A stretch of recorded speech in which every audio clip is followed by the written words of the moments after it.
ډېر ښه. او مقطع چې د غزل د مصرو ته یې ګوره، د غزل د مصرو ته یې ګوره، بس اوتار او پریدای. داسې ده. ډېر ښه ډېر ښه ډېر ښه ډېر. بل غزل ورسره هم شریک کړه. غزل مطلع رسکه ارشاد چې د هجران دومره غمونه لکه د ټولې دنیا غرونه. های های د هجران دومره غمونه لکه د ټولې دنیا غرونه، وګرځوم دغه بارونه های های لکه د ټولې دنیا غرونه. ډېر ښه. و یوه لحظه یې مخ خواره کړو، بیا یې بیا سره رانه پټ کړو. یوه لحظه یې مخ خواره کړو، بیا یې بیا سره رانه پټ کړو، او منم دومره نسانونه های های لکه د ټولې دنیا غرونه. ډېر ښه.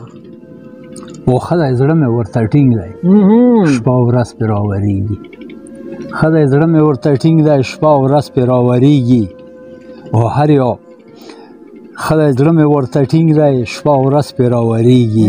و هر یو یاد یار یادونه لکه د ټولې دنیا غرونه. ډېر ښه. او باغ د مینې مې سمسور دی، که اشنا مې چېرته راغی. باغ د مینې مې سمسور دی، که اشنا مې چېرته راغی. او په شیندم دومره ګلونه های های لکه د ټولې دنیا غرونه. ډېر ښه. او چې بنده ته مې اسره شي، او په تمه ورته ناست وم. چې بنده ته مې اسره شي، او په تمه ورته ناست یم، شي په ما دغه وختونه های های لکه د ټولې دنیا غرونه. ډېر ښه.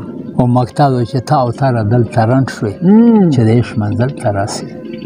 ته او تره دلته رنډ شوې، چې د عشق منزل ته راسې، دومره نور شته مزلونه های های لکه د ټولې دنیا غرونه. ډېر د هجران دومره غمونه لکه د ټولې دنیا غرونه. ډېر ګرځوم دغه بارونه لکه د ټولې دنیا غرونه. ډېر ښه.